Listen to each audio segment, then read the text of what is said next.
Hi, I'm Jeff, Hi, I'm Jessa, and and this this is is the Latte Latte Night Night Talk. Talks. Wow, I'm so excited, Jeff, because this will be our first ever episode here. We call it the Latte Night Talks because we're Mm-hmm. trying to make it like a coffee talk Oo. conversation with our coffee, of course. Yeah, chill lang, tapos with our coffee. And we're going to talk about many things about life, Mm-hmm. and we also want to expose the goodness of God. And of course, we'll be sharing with you also what coffee we are drinking right now. My latte is a black sesame latte. Pang mayaman yan, ha? Yeah, pero yung price, parang ano lang, sakto lang. I chose this right now because it reminds me that not all rich things in life ano, look bright. Like God can even do amazing things even during our darkest moments. Ang ganda. Kahit kape no, may mga life lessons pa rin. Naiisip natin yun. Naisip natin yun na. Yung sa akin naman, caramel macchiato. Maraming may favorite nito. But I chose this because it will make us remember that life can be both bitter and sweet at the same time. I think that's what makes our life delicious. Oh, I like that. We're going to have now our first ever topic in anong our topic podcast. natin ngayon? And actually, marami talagang makaka-relate dito. So it's when adulthood hits hard. Ah. You're an adult, right? Oo, adult na tayo and we all need this. We all need to sit down and talk about this thing. Actually, we asked our friends. Yeah. 5 of our closest friends, Yep. our church mates, and we asked them some questions they would like to ask about adulthood. And so we were able to create these 5 questions, and we're going to pick each one of them. Yay. Let's start? Jessa, you pick first. Okay, so let's start with the first adulting question. Question number 1 comes from Sis Rika, our nurse Hello, in Ate the Rica, group. our nurse. Hi, Sis Our Rika. very strong nurse. Yep. Okay. What is one thing no one told you about adulting? I guess that being an adult means being more lonely. Oh. Doesn't mean that you don't have people around you. It just means that not everyone is going to understand your journey. You have to outgrow the places and the rooms you once fit in. Oh, parang you get used to these people and you have to learn how to deal with letting go of these people. Right. When you grow, you also need to get rid of the things, of the places, or even the people who doesn't serve their purpose in your life anymore. It's better for you to embrace the fact that people can outgrow you and you can outgrow people at the same time. Do you have to blame yourself or these people? No, it's part of growth. When we grow, it is necessary for us to lose some to be able to gain some. And I think that's the price you have to pay if you want to grow. Because I believe that your calling and obedience in the Lord sometimes might mean isolation from the things that no longer serve you. And you have to accept the fact that you might be traversing your path with a small circle of friends. Yeah. Which is much better, I guess. It's better to have friends who are very prayerful. That They will is always right. pray for you in any season of your life. They will never leave you by your side by speaking God's words, praying what you need, and some coffee dates. Diba? If possible, parang namibit yung schedule. Right. I think that's where choosing your friends wisely comes in. Yeah. No? Rest is as important as your hustle. Oh. No one taught us na parang nakakapagod talaga maging adult. When we were still kids, we wanted to grow up fast. Yes. Because we want to achieve our dreams. But now that we are adults, we just want to be kids. It's because sometimes when you really work hard in your life, you will do life tired, demotivated, restless ka, and then exhausted.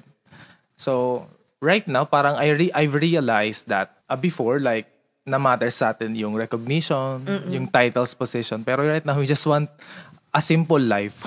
Yung contented ka lang. True. Because the secret to a joyful life is a contented life. Wow, I love that. You will never be happy in your life if you'll never feel contented. That's why right now, in the season of this life, even my own season, I don't need to be famous, to be wealthy. Kasi yung parang important niya lang sa atin yung parang makauwi ka sa bahay at you're gonna get enough sleep. Sleeping hours right now is already a gift. Yun yung maganda din kapag may Lord ka. Kasi your worship is rest. Yeah. When you seek God, When you seek God, you find rest. you find rest. And then your weakness is turned into strength. Whenever you pray, you spend time with God, you are reminded that we should not just focus on the responsibilities, on the busyness, Yeah. on the demands. Because God wants us to have a life that is abundant. Yes. And when you say abundant, it doesn't mean ang dami mong ginagawa. It means that we really have to enjoy the blessings that God give us. At the same time, we show God how grateful we are. Let's go to our second question. The second question is, what is one thing that excites you as an adult? So this is a question from Ate Erica. Hello, Ate Erica. Na-excite ka pa ba? So, maging ano? There are things na nakaka-excite naman. Thank you, Sana Mitz. excited ka sa adulthood mo. Especially Sige because nga. you have a baby. Hi, Yeah. Ray Ray. We love Ray Ray. You first, Jack.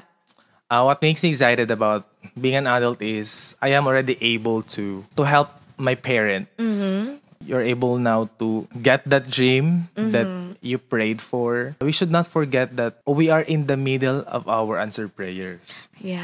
We should not forget Thank you, or Lord. overlook yung blessings na binigay ni Lord because of the hard work, at the same time because of His grace. Because it's by grace, by His grace, that we're able to overcome anything in our life. And so, I'm excited right now to receive those answered prayers na parang I just prayed before. Yung fact pa lang na parang I am able also to support my family was already my dream before, and now it's really happening. And now that Proud you're of an you. adult, no, parang you become independent. You can buy yourself. Those things na parang hindi mo Nabibili na-experience o noon. nabibili before. Pero right now, parang you're just proud of yourself that you can treat even yourself to a restaurant. You're able to reward yourself. Ako naman, I think one thing that excites me about adulthood is the peace that it gives. At ngayon that I'm living alone dito sa bahay, I am enjoying my alone times. Yes, it may be struggling, but it's also enjoyable. You can cook the things you'd like. You can wake up anytime you want. I am really enjoying the peace that it gives me. Sometimes it's lonely, but it's also teaching me to enjoy my own company. Because adulthood is teaching you have to be independent now. You're on your own, kid, girl. Yeah. Another thing I think na-excite ako is building your own future, the family of your own, and ayun, parang you are looking forward to what will come next sa yung season. Yeah, that's right, Chessa. Parang one thing that makes us excited is we can build our own future and look forward to what God has in store for us. Diba? For the both of us. We should not forget also we have to live for God. So this is the time that we can give our whole worship to God. Kasi before, we are grounded, may time limit. Persecuted. Persecuted, of course.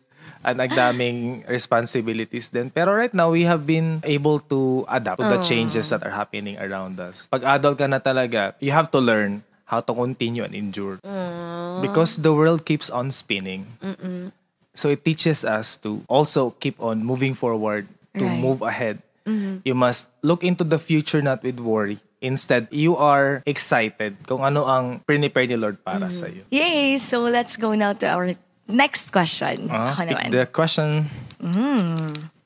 Wow, this one is from Doc Sarah. Hi, Doki. We miss you a lot. We miss you, Doc. Magpakita ka na. Mag-aral ka lang muna dyan. What is expected from you as an adult? Ang dami. Paano ba maging adult? Ano nga ba? Nobody gave us a manual on how to become an adult, right? Yeah. And so, now that we are adults, I guess one expectation from us is, parang yung society, it keeps on expecting us that we will be strong at all times. Yun. Na Ay, kahit nako. pagod tayo, kahit ang daming ginagawa ng ating mga kamay, kahit ang daming responsibilities, you are expected to endure and to overcome. Hirap maging adult. And sometimes, no, parang yan yung sad part as an adult because I don't know if you still remember the movie na Inside Out 2. Kung parang sinabi ni Joy na, now I understand, like, the older you get, The sadder you the become. sadder you become, or the less joy you feel. Oh, Kasi when we were still kids, we were so happy, playing, doing this and that. Pero right now, we're always worried about tomorrow. Pero we have to remind ourselves no, na God is our provider. Yep. And He never gets tired of providing for us, meeting our needs on the most perfect time. what amazes me is what you said, kasi it really is not us who needs to be worried about these things. What we're going to eat, what we are going to wear, or the things that we need to accomplish. Because as what you said, si Lord yun eh. We just have to cast our burdens. We have to imprint on our minds. Matthew 6, it reminds us that whenever we seek God first, all of the things that we need will fall into their own places. Yeah. If He feeds the sparrows, if He dresses the The lilies, lilies. how much more yung mga anak niya Yeah, is the going one to He take loves. good care of us. Even before we say things that we need in prayer, like He knows already what He would say, what He would utter. Totoo. If you know that God really provides, you will never be that anxious. Kasi you know that your Father in heaven, His eyes are fixed on you. Yep, and He's a good father who gives every good thing to His children. And sometimes God uses people to provide for us. Totoo. I can Friends, attest to that. Yeah. Many opportunities. single time. If we don't just overlook the things that God does, there's always a way. God is a way maker. Yeah, I remember what is written in the Bible na hindi niya i-allow for His children to ask for bread because He always puts food on the table. That's nice. That's He nice. always puts food on the table, and He does that sometimes in a very miraculous way. Absolutely. God does miracles even now. 'Di ba yung point na walang-wala ka na tapos bigla na lang may magchat-chat na sahod na? Yan yung nagpapahappy sa atin ng mga Oo nga. employees. Yung salary is in. Oo, amazing. Amazing how God works for us adults. Kasi, yes, adulting is hard, pero He doesn't let us go through adulting alone. And remember, God gave you that job. God gave you that opportunity. He opened doors for you. Yeah. And sometimes you're too focused on what's happening currently that we forget who God has been to us in the past. Yup. If He provided before, then He can provide now. Yup. God is the same yesterday, today, and forever. Nung bata ka pa, He is still God. And He doesn't stop on being your father if you become an adult. He Yeah. is still your God, your father, and you are still His child kahit adult ka na. Wow, that's amazing. We're so loved by our Father. And we just need trust. Kasi parang yung worry, it steals our peace. Yeah. If our minds are preoccupied with negativities, then expect that what will be happening in the present times, we always look sad and weary. We must be reminded that joy should not be based on our circumstance. It must be always be Definitely. based on the goodness of God. So if God is good, then we should have a reason to be joyful. All the time. Because God, God is is good. good. Kaya nga sabi ni Apostle Paul no, sa Bible, always be joyful. And another expectation, I guess, from an adult is you will no longer live for yourself. You have to work for others. May mga responsibilidad ka na. And you have to be selfless. No one told us that there's going to be a shift both in our personality and the role. Sa personality, yung we wanted a life that's attractive to other people. Pero right now, we just want a life that will make our family be happy. Adulting is not attractive. Adulting is messy. Yeah, it's because of the choices, Yeah, it's decisions we have. chaotic. Because we have many uncertainties. And there's also a shift of the role. Kasi parang ikaw naman right now yung magsusupport sa kanila. Yep. Your prayers, more on before, like you prayed always for yourself, For but right yourself. now, you pray for others. Yeah. Because you know that their happiness is your own success. Yeah, I get Whenever that. you look them comfortable, yung parang yung mga kapatid mo or your parents mo na komportable na sila, you can provide what they need. You can actually treat them or bring them to a restaurant. It's already fulfilling. Kasi 'di ba nung mga bata pa tayo, we really saw how our parents thrived in order to put food on our table, to provide for us, to buy us the things that we need. Ka-inculcate na talaga sa ating mga minds na when I get the job, I'm going to pay back. Actually, it's not an obligation for us. We're not given the obligation. It's just out of your gratefulness to your parents, your family. And also one thing that expected from us adults is we have to keep showing up. Yun. Parang regardless if you're not okay, Oh. 'di ba? You really have to go to work. Yun yung parang you don't have any savings for yourself pero ibibigay mo na lang para sa kanila. Parang iiyak na si Jeff. Hindi po. Yeah. Now that you are an adult, you must be able to learn how to be selfless. Yung time mo, yung resources mo, yung strength mo. Responsibility doesn't end. Yeah. It doesn't stop. It keeps on being piled up. Yeah, so you keep on showing up kahit pagod ka, you have to work. Kahit walang-wala ka nang maibibigay, you have to show up. Yeah, especially now that I'm a teacher. It's really hard to show to your students that you're okay all the time. You have to make sure that you can still teach them. You have to face many classes. You know what? One of the hardest pills that adults could hardly swallow is the fact that sometimes we want to isolate ourselves. We don't actually want to, pero we have to recharge and to regain our strength. If the clouds are too heavy, then I guess it's our own time para mag-isolate. And then, it doesn't mean na negatively. Parang you just want to have a me time, reflect on your life. And also, it's an opportunity for you to talk to God. Showing up also means showing up for yourself, not just for other people. Show up for yourself too. If you need your rest time, then show up for yourself by resting. I like that. Yung parang, you don't forget to meet the needs of others, but also you should not forget yourself. I agree. Parang ako naman muna. Oo. I must prioritize myself. Yup.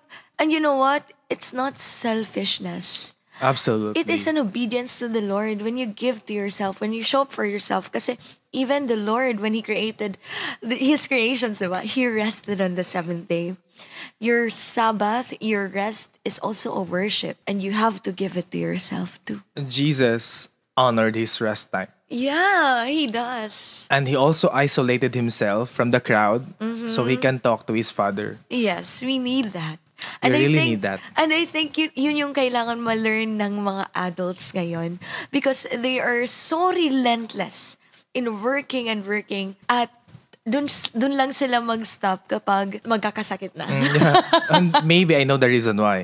Because we think that productivity is doing more and more work. We feel more productive Oo nga, no? if we do things, accomplish many things. But it's not.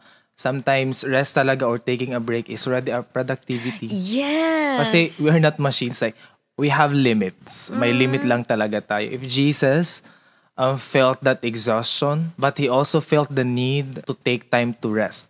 Yup, and it's so hard to understand that in a hustle culture, people are hustling here and there and mas marami na yung oras natin sa work kaysa sa oras natin sa mas mga importanteng mga bagay. You have to stop for a while, have an introspection, see where you are right now. Baka di mo alam, burnout ka na pala. Kulang ka na para sa sarili mo. Kasi bigay ka lang ng bigay and you don't receive anymore. Yeah. What you should give to others is the overflow. Not the spilling. Not the spilling. Because you must fill your cup first. Sa mga adults na nakikinig dyan, productivity does not always mean doing something. Sometimes it's taking a pause. Ako naman, para sa akin, I think what is expected from us as an adult is to carry the weight without expecting others to carry it with you. We are all fighting our own battles. And sometimes all you need is a quiet endurance in facing your own struggles. When the world rejoices people who are loud, the Lord is acknowledging those people who quietly sit down and surrender their struggles to Him. For example, nung nakaraang mga araw lang, no, nagkasakit ako. Tapos, it's the first time na binabalik-balikan ako ng lagnat. And then, it was really struggling for me kasi noon, nung nagkakasakit ako, I have my mama with me who's going to cook me hot meal and then kakain lang ako and then I'm gonna rest. Pero na-experience ko lately na I'm going to face life na ikaw nang magluluto para sa'yo kahit may sakit ka. You have to stand up kahit di mo kaya, kahit medyo nahihilo ka. You have to clean, you have to feed your dog, you have to go to the grocery if you have something to buy kahit mainit yung...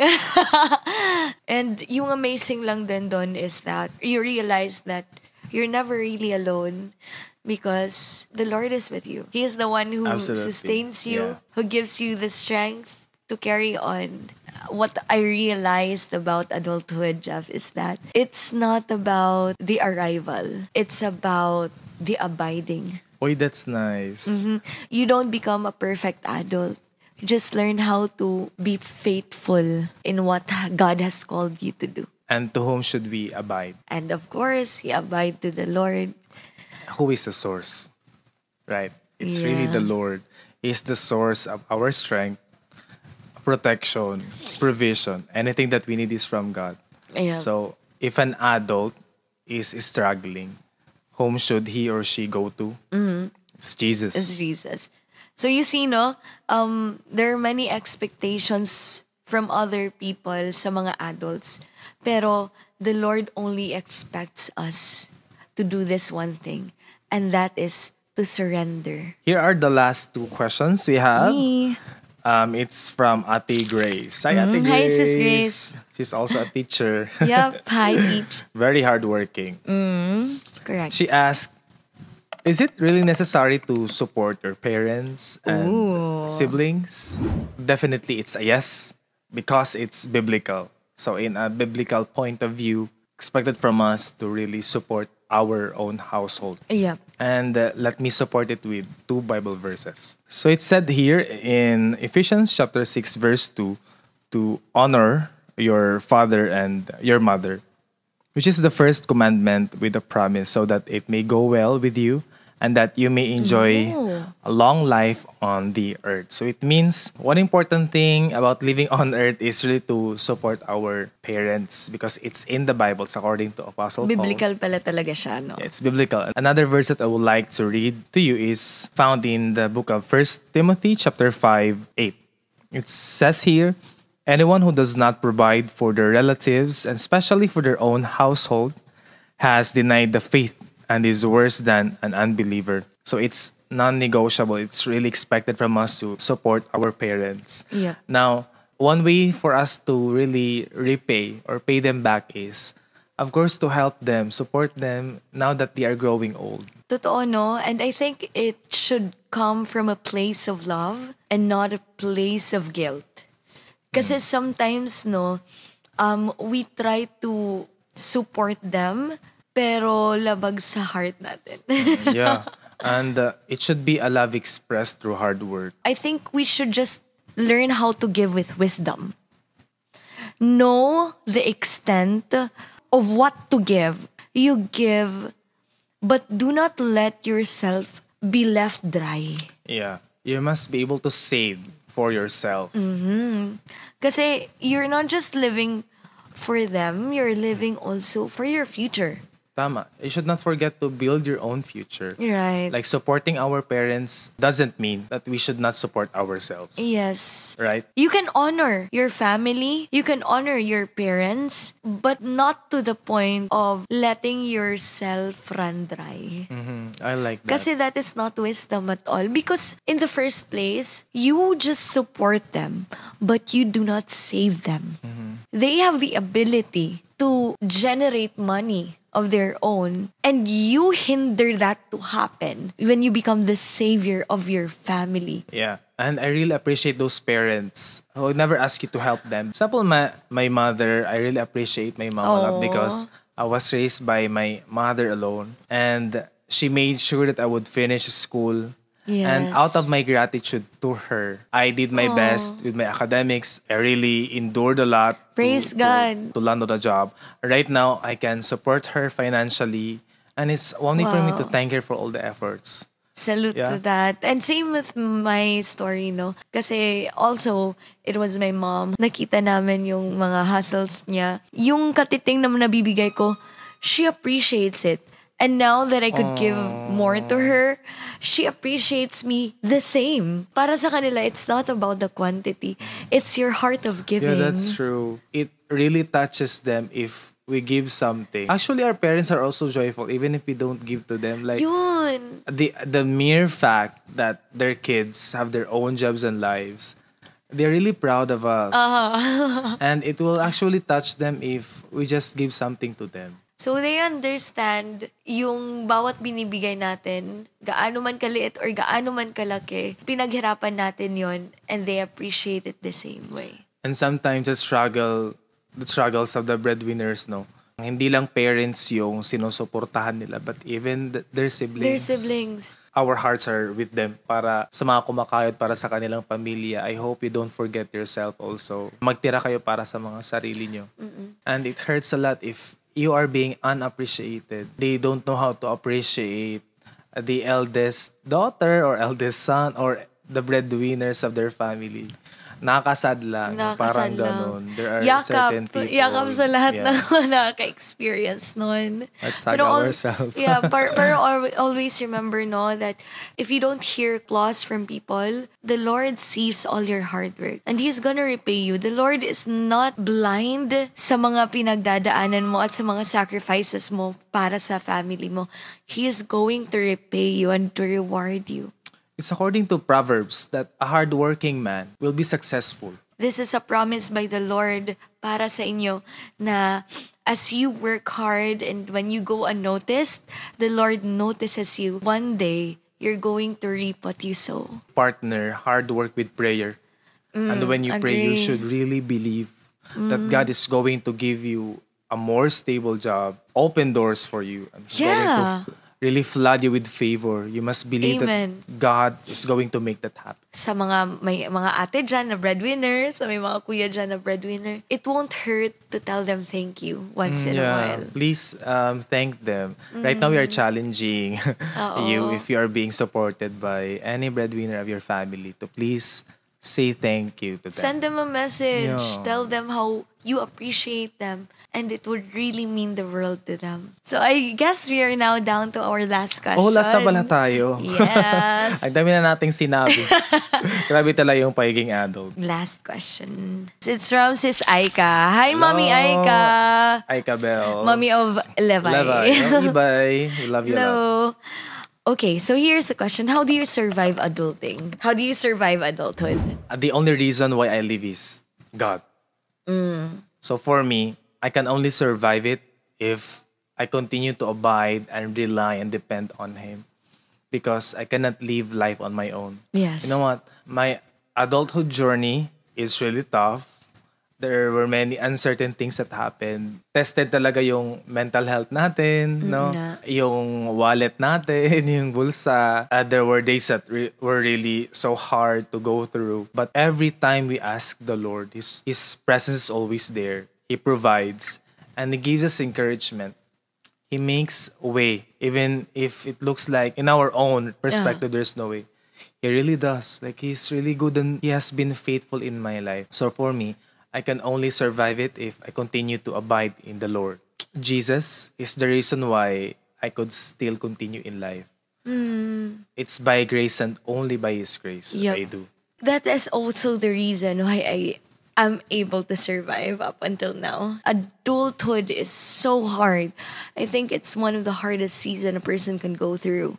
Kasi you're like on the in-between. And you don't only make God as your partner, but also choose a partner, a life partner that will support you all the way. Oh, yes. If God is all you have everything you need. But if there's also one person in your life who can support you all the way, you're really blessed Yes. with that person. Like I have Jessa in my life right now, in my adulthood stage. I'm really thankful for her because she has been a constant reminder of how good God has been in my life. Aww. If there are times that I go through parang difficulties, parang is always there to support and encourage me, no? So I really feel blessed that I have her. And I hope also to those adults who are now, even if you're single or you have partner, it's important that you are surrounded by people Yep. who you can be with sa journey mo. Who can add up to the value of your adulthood. And I'm also thankful, no, kasi you really need someone who has the same principles as you do, who has the same priorities as you do. I am grateful that the man that I have right now is a man of God who is also pursuing the Lord the same as I do. If that's the case, you're unstoppable. You can do everything and you Yeah. can overcome anything. And You can move mountains together. yeah, that is right. And since October is our World's Mental Health Month, this is a good reminder for the adults to please express your feelings. So ayun, we are so thankful that we were able to talk about adulting with you. If you're one of the adults that we have been mentioning, I hope no parang meron kayong nakuhang lessons from us. Please, if you need some prayers, you can always contact us. Yes. May follow also my page, Jeff Wrights. You And can send your message there. Yep, and you can comment on this YouTube channel or in this video and tell us what you think and what you want us to talk about next episode. Thank you so much for staying with us. I hope we're gonna meet you again to our next podcast episode. Once again, I'm Jessa. I'm Jeff, and this is The Latte Night Talks. Bye!